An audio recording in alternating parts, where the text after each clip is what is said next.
The couple accidentally trespassed into a cannibal tribe's territory. Little did they know, they were thrown into a large cauldron and cooked. The couple thought it was just a simple punishment.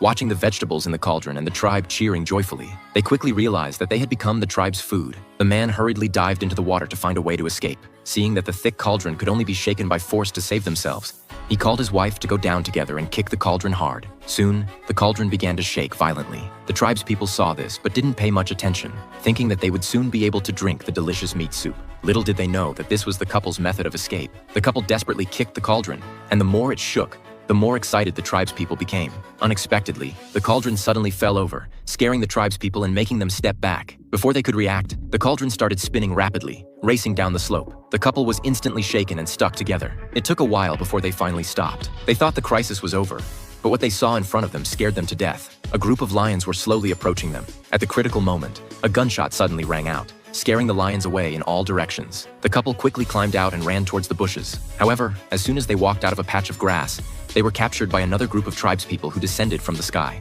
The couple had no ability to resist and were directly taken to a waterfall. Although this group of tribespeople behaved strangely, they had no intention of attacking. They even presented the wife with a diamond crown. Seeing the diamonds, the man instantly realized that these tribespeople were the guardians of the treasure. They had just left these treasure guardians when the unexpected happened again. They hadn't taken 2 steps before they bumped into the largest tribe in the area.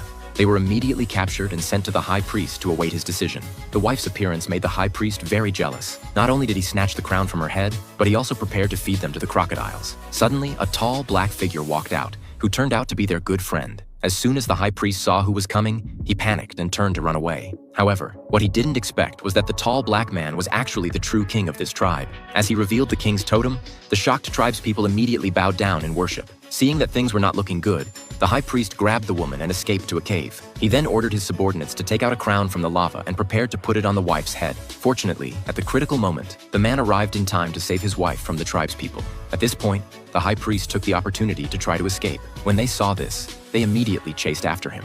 Unknowingly, they accidentally broke into Solomon's treasure room and were stunned by the treasure in front of them. The two immediately began to loot the treasure, but unexpectedly fell into the high priest's trap. By the time they reacted, they were already trapped in the secret room. But that wasn't the end of it. The giant stone above their heads also fell at a rapid speed, apparently intending to put them to death. At the dangerous moment, the man took his wife to hide beside the treasure chest, narrowly avoiding being crushed into a meat pie. But before the two could breathe a sigh of relief, the flood mechanism on the side was also triggered. The surging seawater immediately poured in wildly. With nowhere to escape, they could only be submerged by the seawater.